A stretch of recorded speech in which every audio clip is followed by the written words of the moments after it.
convidar aqui nosso primeiro speaker aqui da parte da manhã, Thiago Castro, da Civortex. Thiago, bem-vindo aí, tá contigo. Bom, meu nome é Thiago Castro, sou fundador da Civortex e venho trabalhando por mais de 20 anos em projetos de relacionamento ao cliente.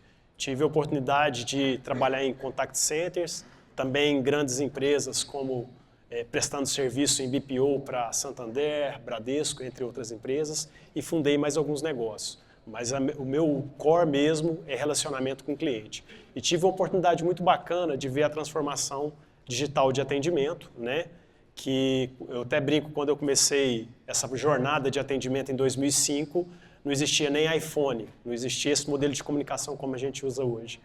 E quando eu paro para fazer uma retrospectiva, é uma loucura tudo que a gente tem passado ao longo desses anos e como a comunicação é complexa e funciona hoje em dia, tá?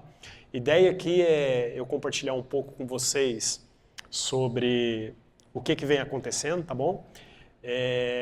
Também queria agradecer o tempo de vocês, porque tempo é a única coisa que dinheiro não compra. Então eu vou tentar fazer esses 20 minutos aqui valer a pena, tá, pessoal? Bom, aqui tem uma retrospectiva, talvez, acho que se eu ficar aqui fica melhor, que eu vou tampar ali. Aqui é uma retrospectiva, quando a gente fala de IA no atendimento ao cliente, a IA conversacional, uma coisa muito interessante é que não é nada novo. Então aqui eu peguei uma retrospectiva e ela posiciona bem a gente.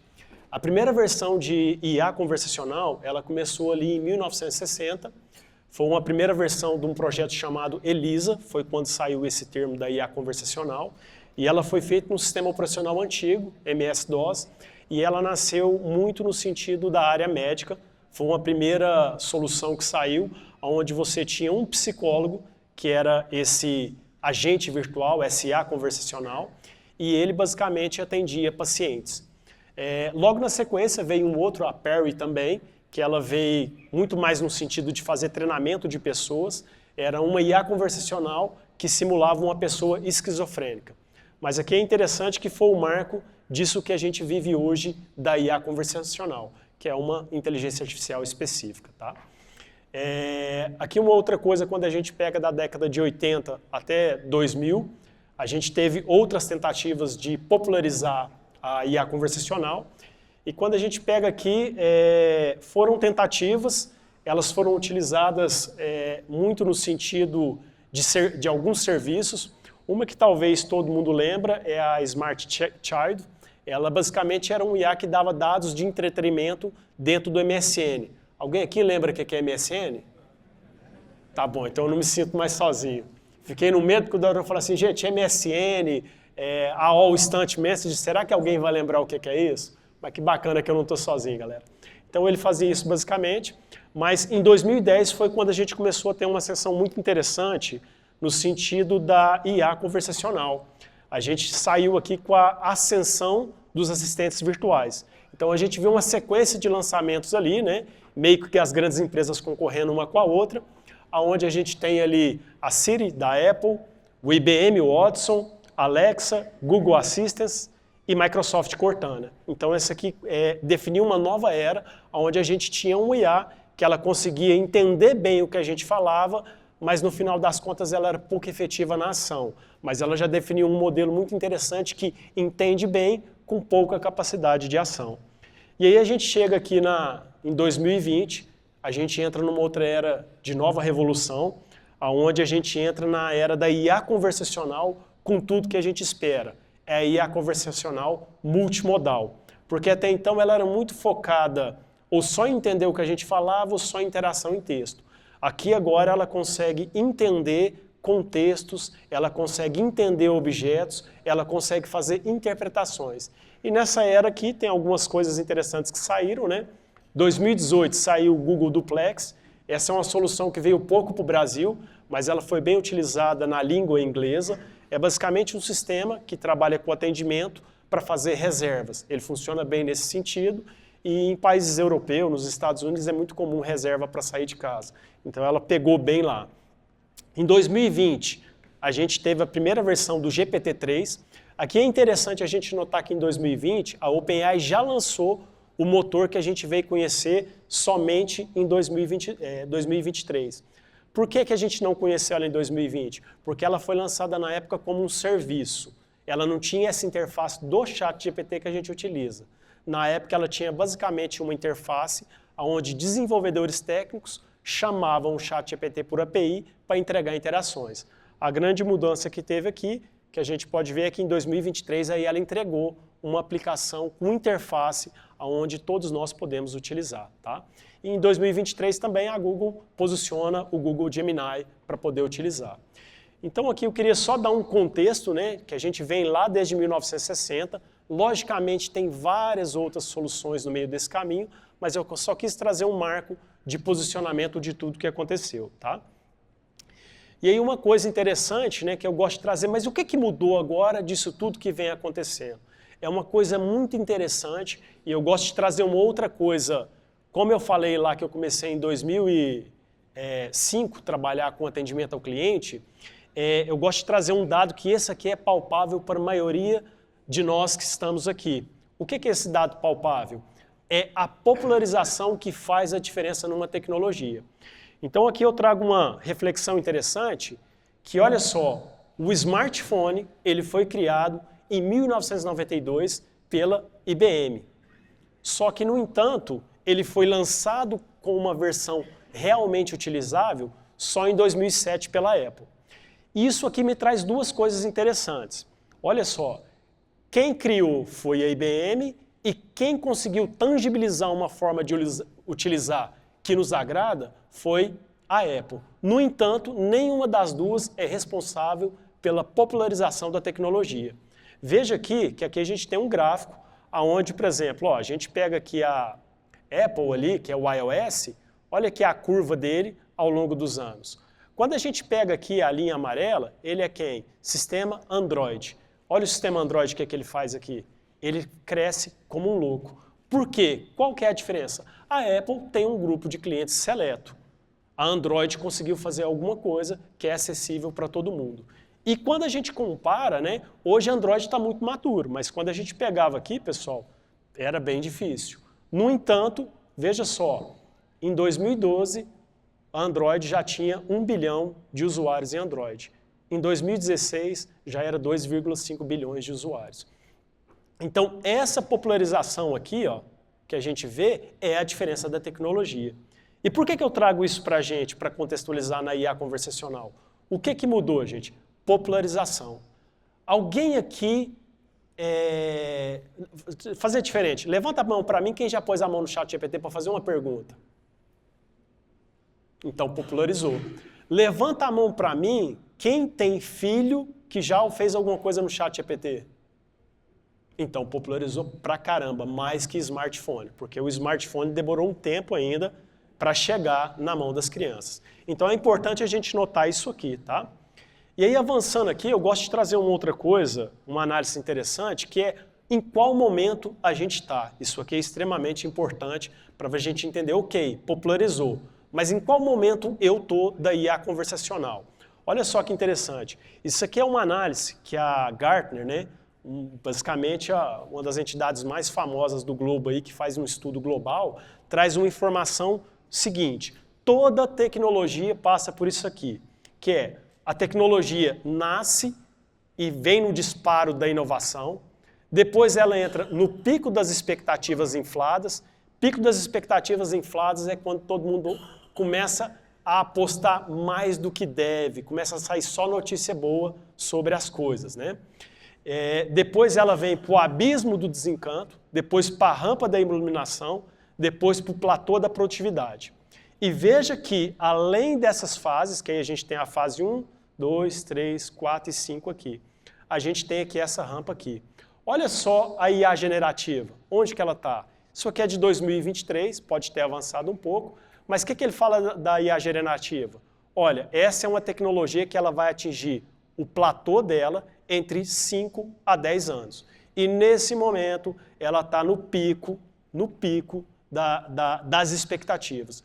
O que isso significa? Olha, tem muita gente talvez colocando mais expectativa do que deve. Mas veja bem, não quer dizer que você não deve usar. Olha uma tecnologia que a gente ouve falar há muito tempo aqui, ó, que eu gosto de pegar. Veículos autônomos. Há quanto tempo a gente escuta falando de carro dirigindo sozinho, autonomia de veículos? Olha só, ela é uma tecnologia que também, quando ela nasceu e passou por isso aqui, ela é de 5 a 10 anos. Agora que ela está entrando na rampa da iluminação. Agora que carros com assistente de frenagem, controle de faixa, muita inteligência vindo, e isso está acessível. Mas muita gente, muita fabricante quebrou a cara nisso aqui. Então, ou seja, essa tecnologia vai passar por isso aqui, mas veja uma outra coisa, muita empresa se deu mal com veículo autônomo, mas essa é a grande diferença da Tesla. Essa é a grande diferença dela. Ela é uma empresa que entrega o quê? Inclusive agora ela está se posicionando como uma empresa de inteligência artificial, não como uma empresa de veículo. Primeiro ela é uma empresa de energia e agora ela se posiciona mais como uma empresa de inteligência. Então, utilizem, pessoal, porque vai fazer diferença, tá? Mais para frente a gente vai ver isso aqui. E, de novo, se você usar moderado, não quer dizer que você vai passar por isso aqui. E se você não utilizar, pode ser que você vai ficar de fora dessa brincadeira que está mudando o mundo. E aí aqui a gente tem uma visão dessa mudança do mundo aqui agora, tá? Olha só que interessante. Isso aqui é um estudo da McKinsey, que ela soltou para a gente, que ela traz... aqui a gente tem uma visão, nesse eixo Y, do quanto de dinheiro em dólares vai ser injetado na economia dentro de cada segmento, tá? De cada área, e aqui o quanto cada área vai ser impactada em nível de economia no mercado. Então olha só que interessante isso aqui. A gente pega que 75% do valor da IA generativa para o mercado, ela está concentrada aonde? Ó, em atendimento ao cliente, em marketing, vendas, engenharia de software e P&D. Essas 4 áreas vão entregar quase 80%, 75% vai vir delas. E olha só que coisa interessante. Vamos pegar uma área aqui, ó, operações voltadas ao cliente. Olha só, ela indica que quase 40%, numa média geral, ela vai gerar de economia nessa área. Então, quando a gente volta lá atrás, tem gente que fala, não, eu não vou usar não, está no pico da inflação isso aqui, eu vou ter uma desilusão. Ok, você vai ficar de fora? Quem entrar aqui, pessoal, o que acontece? O cara vai ter uma operação brincando 40% melhor do que a sua em eficiência. E a gente sabe que competitividade no mercado é uma coisa que tira muita gente. Então, se você ficou operando com um custo muito mais pesado que os outros, você pode ficar de fora do mercado, tá? Então, essa é uma visão interessante. E quando a gente pega no atendimento ao cliente a IA generativa, ela gera, no mínimo, de 30% a 45%. Aqui, quando a gente olha, é uma média geral para colocar no gráfico. Mas, minimamente, o uso inteligente da tecnologia que tem hoje, disponível para todos nós, você vai gerar 30% de eficiência na sua área a 45%. Avançando aqui, né? Uma outra coisa interessante é qual que é o tamanho do impacto que a IA generativa vai gerar no mercado. Olha, segundo a McKinsey, vai gerar de 2,6 a 4,4 trilhões de dólares no mercado. Esse número é tão grande, quando eu vejo número grande, alguém fala, cara, é 10 trilhões. Fala, cara, eu não sei nem o que é 1 bilhão, eu não sei o que isso significa. É difícil tangibilizar valor muito grande, né? Fala, cara, eu nem sabia que existia esse tanto de dinheiro. Mas é muito legal quando você pega um valor e entender o que esse valor significa. Levanta aqui quem, para mim, acha, quem acha o Google uma empresa relevante, levanta a mão. Se todo ano nascesse uma Google nova, vocês acham que era relevante? Imagina todo ano entrando uma Google nova no mercado, sendo lançada. Olha o que é que vai acontecer. Esse número tangibiliza isso. Quando a gente pega aqui, olha assim, a Google, com toda a história, com tudo que ela fez, ela tem um valor de 2 bilhões de dólares, 2 trilhões de dólares, né? Aqui é no mínimo 2,6. Então, ou seja, a IA generativa, essa tecnologia, ela vai trazer, no mínimo, uma Google por ano para o mercado de dinheiro, de efeito no globo, né? E aí, ou seja, o impacto é grande. E se ela entregar o potencial que está estimado aqui, ó, ela vai entregar mais do que a empresa mais valiosa do mundo aqui, que é a NVIDIA. Então, a pergunta que fica para mim que eu gosto de fazer é o seguinte, a pergunta é, você vai pegar uma fatia desse bolo? Porque se você não pegar, o seu concorrente vai pegar. Então, pensa bem se você hoje está apontando para tecnologias que vai te apoiar nas suas operações através de inteligência. Então, são dados que, por mais que a gente tenha opiniões, eles vão impactar o mercado e todos nós, com os nossos negócios, vamos sentir. Tá? Avançando aqui, eu queria compartilhar um pouquinho para vocês, como o tempo é curto aqui, um pouquinho de como que a Civortex, com tudo que a gente aprendeu ao longo desses quase 20 anos aí de atendimento ao cliente, um pouquinho do quanto pode ser simples você trazer ganhos, eficiência e inteligência para o seu negócio. Então aqui eu queria começar compartilhando algo que a gente desenhou para o mercado, que essa é a Fran, tá? Talvez vocês já devem ter descobrido que eu sou mineiro, já deve ter puxado um R, cortado palavra no meio aqui, tá? Sou de Uberlândia, Minas Gerais, e lá a gente gosta muito na região da capivara. É um bicho muito amigável, não arruma encrenca com nenhum outro bicho, então é um ser que a gente gosta muito. E aí a gente tem a Fran, que é assistente inteligente do Civortex, e ela traz algumas coisas que a gente vai demonstrar que é o quê? Ela consegue romper barreiras de idioma, ela consegue aprimorar a interação com os seus clientes e ela consegue ser um auditor de conteúdo inapropriado para reduzir o atrito e a exposição da sua empresa nas redes sociais. Alguém aqui tem medo de alguma pessoa do atendimento na sua empresa mandar aquela frase bem sem educação na resposta do WhatsApp e no outro dia você está exposto em todas as redes? Nossa, olha o que a empresa do fulano fez comigo. Então isso aqui é uma coisa muito importante e relevante hoje.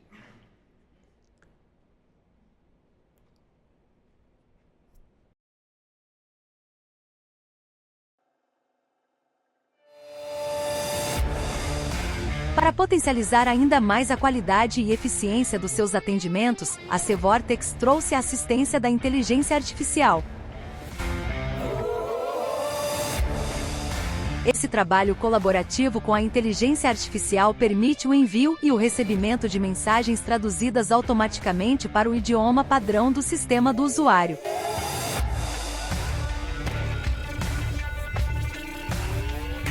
São mais de 100 idiomas que podem ser traduzidos pela IA, dispensando a necessidade de atendente bilíngues ou de ferramentas de tradução.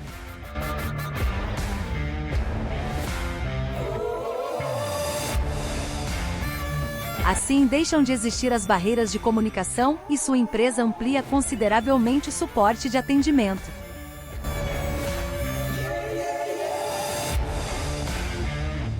E sua assistência pode ir além. Na Civortex, a inteligência artificial traz uma série de ações pré-definidas para ajudar o atendente a aprimorar qualquer tipo de texto, seja para mensagens ou e-mails.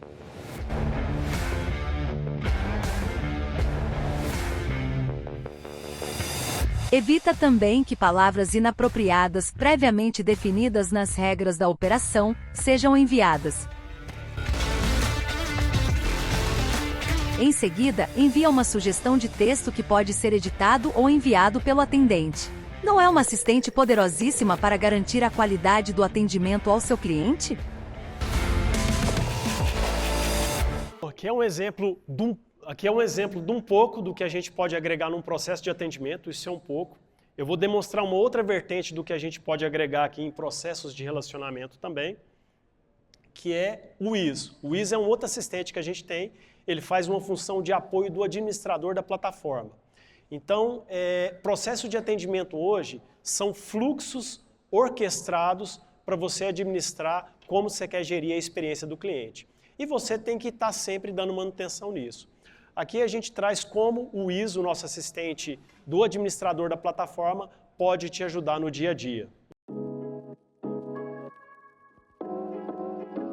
Conheça o WIS Copilot, o assistente inteligente do Civortex. Através da experiência conversacional, o WIS auxilia o seu time no setup da operação. Neste exemplo, ele vai criar um fluxo automatizado da rotina de envio de confirmação de agendamentos que serão recebidos pelos clientes dessa empresa.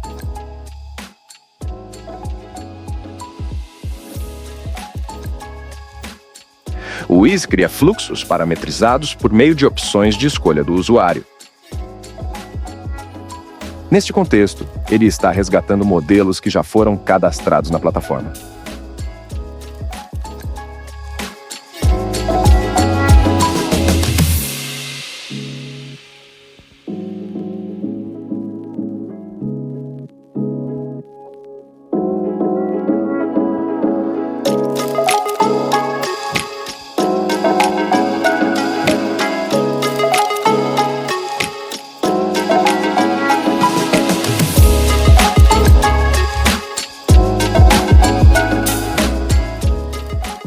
O que parecia complicado ficou simples e muito mais ágil.